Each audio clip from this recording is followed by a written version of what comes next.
दोस्तों political science का एक इम्पोर्टेंट क्वेश्चन कि पदोन्नति की परिभाषा दें, इसके प्रमुख सिद्धांतों तथा इसके गुण दोषों का वर्णन करें। पदोन्नति पदोन्नति का मतलब होता है प्रमोशन। तो प्रमोशन क्या होता है, प्रमोशन की क्या परिभाषा होती है, इसके क्या प्रमुख सिद्धांत हैं, ठीक है, प्रमोशन के क्या क्या सिद्धांत हैं और इसके ये जो सिद्धांत हैं इसके क्या गुण दोष है, इसके बारे में आपको बताना है। मोस्ट इंपॉर्टेंट क्वेश्चन है, चाहे पदोन्नति वाला क्वेश्चन हो, चाहे आपका प्रशिक्षण वाला क्वेश्चन हो, ठीक है, ये सारे क्या है तो बहुत ही इंपॉर्टेंट क्वेश्चन है। इससे पहले बहुत सारे इंपॉर्टेंट क्वेश्चन हम पहले से करवा चुके हैं, जिसका लिंक आपको डिस्क्रिप्शन में मिल जाएगा। पूरा कंप्लीट प्लेलिस्ट बना दिए, ठीक है, उसका लिंक आपको डिस्क्रिप्शन में मिल जाएगा, जाके एक बार चेक कर लीजिए और अपने दोस्तों में उसको शेयर कर दीजिएगा। और अभी तक अगर आप लोग चैनल पर नए तो आप लोग चैनल को सब्सक्राइब कर लीजिए और साथ में वीडियो को लाइक करके अपने दोस्तों में इस वीडियो को भी शेयर कर देना है, ठीक है। समझते हैं हम लोग कि पदोन्नति की परिभाषा क्या होती है, इसके प्रमुख सिद्धांत क्या है और उसके क्या क्या गुण और दोष हैं।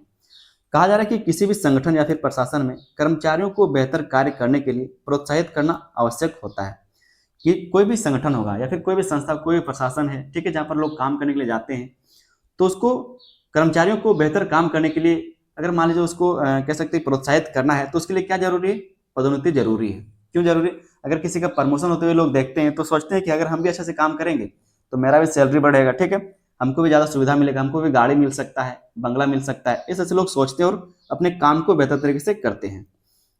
और यही बात यहाँ पर कहा जा रहा है कि किसी भी संगठन या फिर प्रशासन में कर्मचारियों को बेहतर कार्य करने के लिए प्रोत्साहित करना आवश्यक होता है।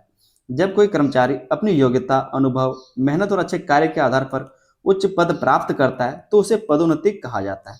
जब कोई भी कर्मचारी, कोई भी स्टाफ अपने मेहनत से, अपने काम से, ठीक है, अपने अनुभव से, अपने दिमाग बुद्धि से लगा करके जब अच्छा काम करता है और उस अच्छे काम के आधार पर वो ऊंचा पद प्राप्त कर लेता है तो उसी को पदोन्नति कहा जाता है, फिर प्रमोशन कहा जाता है।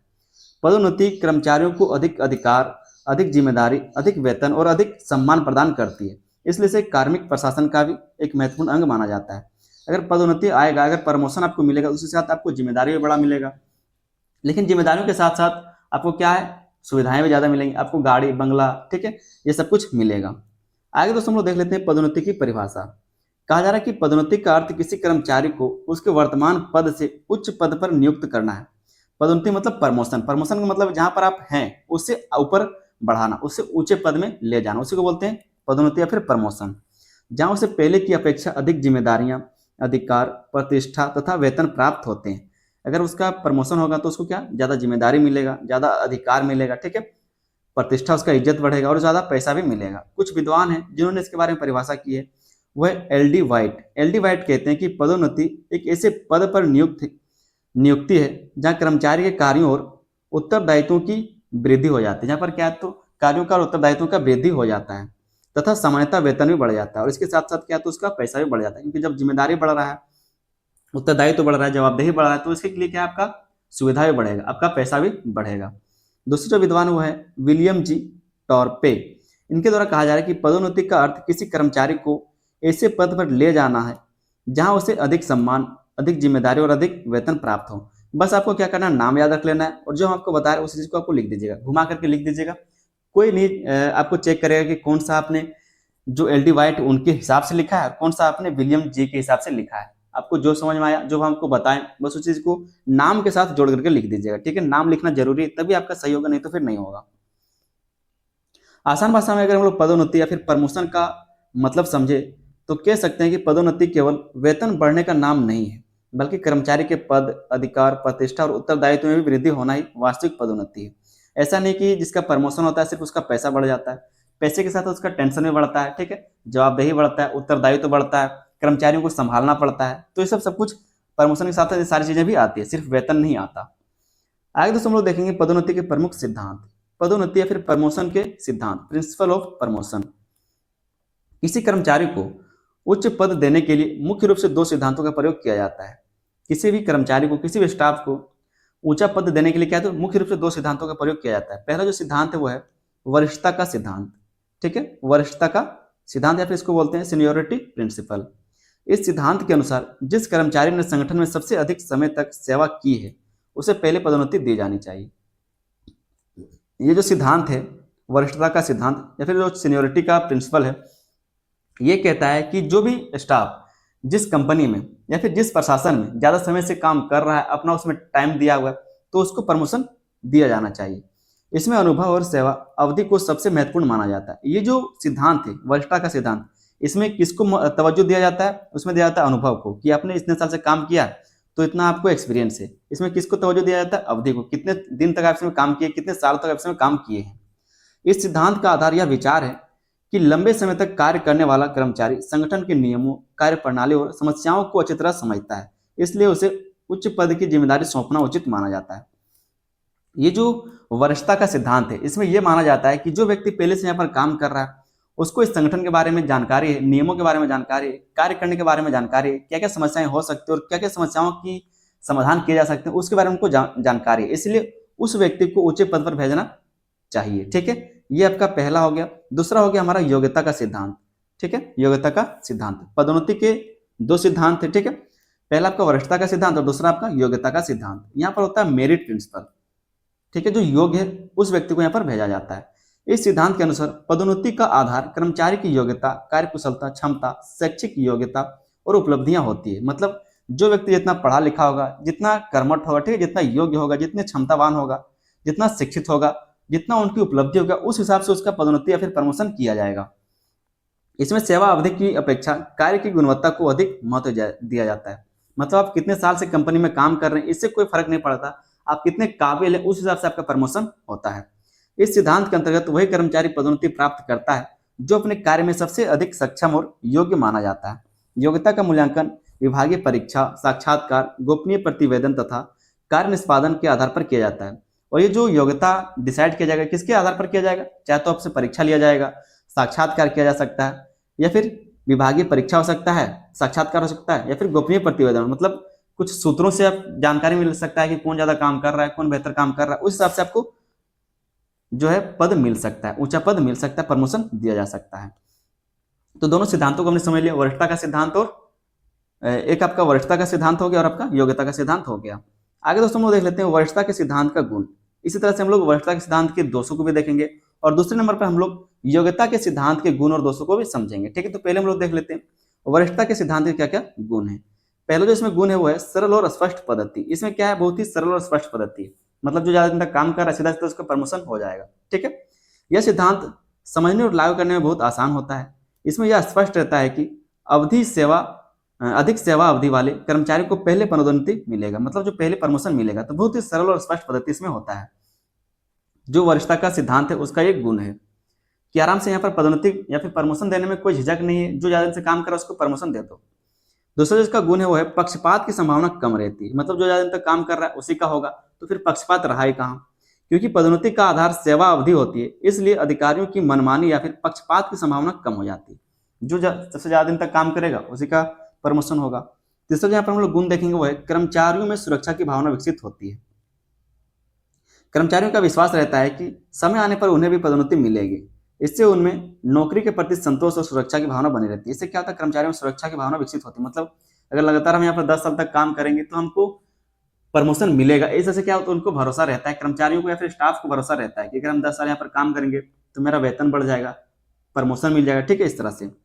चौथा जो इसका गुण है वह अनुभव को महत्व मिलता है। जितने साल तक आप काम किए उसमें आपने जो भी सीखा उस चीज को यहाँ पर महत्व दिया जाता है। यह सिद्धांत अनुभव को सम्मान देता है। लंबे समय तक कार्य करने वाले कर्मचारियों का अनुभव संगठन के लिए लाभदायक होता है। ठीक है, तो अनुभव को ये क्या करता है? महत्व देता है। यहाँ पर दोस्तों हम लोग वरिष्ठता के सिद्धांत के कुछ दोषों को भी देख लेते हैं। अपने वरिष्ठता के सिद्धांत के गुणों को समझ लिया, अब हम लोग देखते हैं वरिष्ठता के सिद्धांत के दोष। तो पहला जिसका दोष है वो है अकुशल कर्मचारियों को भी पदोन्नति मिल सकती है। मतलब अगर वो कुछ नहीं भी जान रहा है और लंबे समय से वो काम कर रहा है और अपने काम में वो निपुण नहीं भी है, फिर भी उसको पदोन्नति मिल जाएगा। ये इसका एक दोष देखने को मिलता है। यदि केवल वरिष्ठता को आधार बनाया जाए तो कई बार कम योग्य और कम कार्यकुशल कर्मचारी भी उच्च पद प्राप्त कर लेते हैं। मतलब जिसको जानकारी बहुत ज्यादा नहीं है, जिसको ज्यादा अनुभव नहीं है, फिर भी सिर्फ समय के आधार पर क्या है तो वो पदोन्नति प्राप्त कर लेता है, प्रमोशन प्राप्त कर लेता है। दूसरा जो इसका दोष है वह योग्य कर्मचारियों का मनोबल गिर सकता है।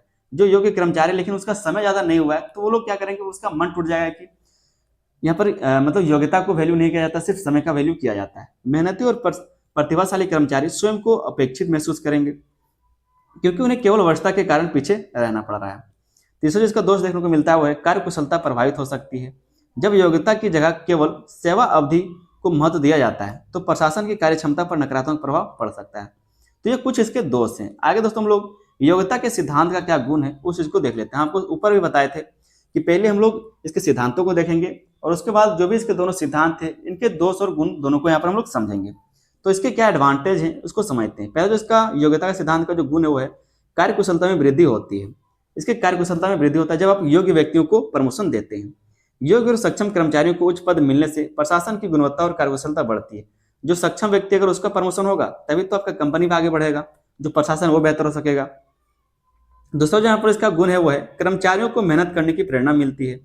लोगों को ऐसा लगता है, जो स्टाफ उनको लगता है कि अगर हम भी अच्छे से काम करेंगे तो मेरा भी प्रमोशन हो सकता है, अगर हम भी योग्य बनेंगे तो मेरा भी प्रमोशन हो सकता है। तो कर्मचारियों को मेहनत करने के लिए प्रेरणा मिल जाता है। जब कर्मचारियों को पता होता है कि पदोन्नति योग्यता के आधार पर मिलेगी तो वे अधिक मेहनत और लगन से कार्य करते हैं। तीसरा जो इसका हम लोग गुण देखेंगे वो है प्रतिभा को उचित सम्मान मिलता है। मतलब जो योग्यता है, जो प्रतिभा है, जो क्षमता है, उसको यहाँ पर सम्मान दिया जाता है। इस प्रणाली में योग्य और कुशल कर्मचारियों को उनकी क्षमता के अनुसार आगे बढ़ने का अवसर मिलता है। तो ये सब क्या है, इसके गुण है। चौथा जो इसका गुण है वो है संगठन को सक्षम नेतृत्व प्राप्त होता है। उच्च पदों पर योग्य व्यक्तियों की नियुक्ति होने से संगठन अधिक प्रभावी ढंग से कार्य कर पाता है। जो भी उच्च पद है, अगर ऊंचे पदों पर कुशल व्यक्ति नियुक्त किया जाएगा तो उससे क्या होगा, पूरा जो प्रशासन है फिर संगठन वो अच्छे से चल पाएगा। आगे दोस्तों हम लोग योग्यता के सिद्धांत के कुछ दोषों को भी देख लेते हैं। पहला जो दोष है वो है पक्षपात की संभावना रहती है। इसमें भी पक्षपात हो सकता है। योग्यता का सही आकलन करना हमेशा आसान नहीं होता। कई बार अधिकारियों की व्यक्तिगत पसंद नापसंद भी निर्णय को प्रभावित कर सकता है। अगर मान लीजिए आपका जो बॉस है, आप बहुत मेहनत करें लेकिन आप उसको पसंद नहीं, आपको उससे जलन है, ठीक है, मतलब आपसे उसको जलन है, तो आपका नाम होगा, कभी नहीं होगा। जो काम नहीं कर रहा लेकिन इसका दलाली कर रहा है, ठीक है, तलचट्टा कर रहा है, मतलब दलाली कर रहा है, तो उसका प्रमोशन हो जाएगा। तो पक्षपात का संभावना यहाँ पर देखने को मिल जाता है। दूसरा यहाँ पर दोष देखते हैं वो कर्मचारियों में असंतोष उत्पन्न हो सकता है। जब यदि जूनियर कर्मचारी को पदोन्नति मिल जाए तो वरिष्ठ कर्मचारी पीछे रह जाए तो उनमें असंतोष पैदा हो सकता है। मतलब जो पहले से काम कर रहा है उसको लगे कि जो हमसे पीछे आया था उसका प्रमोशन हो गया, हम बैठे हुए, ठीक है, तो मानसिक दबाव हो सकता है। आपसी प्रतिस्पर्धा बढ़ सकती है। कई बार पदोन्नति की होड़ कर्मचारियों के बीच तनाव और प्रतिस्पर्धा को बढ़ा देती है। मतलब लड़ाई झगड़ा भी हो सकता है, ठीक है। तो ये सब यहाँ पर देखने को मिलता है। आगे दोस्तों हम लोग दोनों को मिलाकर के समझ लेते हैं वरिष्ठता सह योग्यता का सिद्धांत। क्योंकि सिर्फ वरिष्ठता के आधार पर या फिर सिर्फ योग्यता के आधार पर किसी का पदोन्नति या फिर प्रमोशन नहीं किया जा सकता। आज के टाइम में दोनों जरूरी है। आधुनिक प्रशासन में केवल वरिष्ठता या फिर केवल योग्यता के आधार बनाना उचित नहीं माना जाता। इसलिए आज वरिष्ठता तथा योग्यता के सिद्धांत को सबसे अधिक महत्व दिया जाता है। मतलब दोनों होना जरूरी है। इस सिद्धांत में कर्मचारी की सेवा अवधि और योग्यता दोनों को ध्यान में रखा जाता है। इससे अनुभव और कार्यकुशलता के बीच संतुलन बना रहता है तथा पदोन्नति अधिक न्यायपूर्ण और प्रभावी बनती है। मतलब जो प्रमोशन है वो अधिक न्यायपूर्ण और प्रभावी बनता है जब दोनों का ध्यान रखा जाता है। आगे दोस्तों हम लोग एक छोटा सा निष्कर्ष लिख लेंगे कि पदोन्नति कार्मिक प्रशासन का एक महत्वपूर्ण साधन है जो कर्मचारियों को बेहतर कार्य करने के लिए प्रेरित करता है। पदोन्नति के लिए वरिष्ठता और योग्यता दोनों सिद्धांतों का अपना अपना महत्व है। वरिष्ठता अनुभव को महत्व देती है जबकि योग्यता कार्यकुशलता और प्रतिभा को प्रोत्साहित करती है। इसलिए आधुनिक प्रशासन में वरिष्ठता तथा योग्यता के मिश्रण सिद्धांत को सबसे अधिक उपयुक्त माना जाता है क्योंकि यह संगठन और कर्मचारियों दोनों के हितों की रक्षा करता है। तो इस तरह से जो भी आपने ऊपर पढ़ा उसी को निष्कर्ष में लिखना होता है। उम्मीद करते हैं क्वेश्चन का आंसर आपको समझ में आया होगा। चैनल पर दोस्तों नहीं तो आप लोग चैनल को सब्सक्राइब भी जरूर कर लीजिएगा। हम बार बार आपको बोलते हैं कि चैनल को आप लोग सब्सक्राइब कीजिए, तो आप लोग चैनल को सब्सक्राइब कर लीजिए। वीडियो को बनाने में टाइम लगता है, मेहनत लगता है, तो आप लोग चैनल को सब्सक्राइब कीजिए, वीडियो को लाइक कर दीजिए और अपने दोस्तों में इसको शेयर भी कर दीजिएगा। आप लोग के लिए प्लेलिस्ट बना दीजिए, इसका लिंक आपको डिस्क्रिप्शन में मिल जाएगा, एक बार चेक जरूर कर लीजिएगा, ठीक है। मिलते हैं हम लोग किसी अगले वीडियो में, तब तक के लिए धन्यवाद। जय हिंद।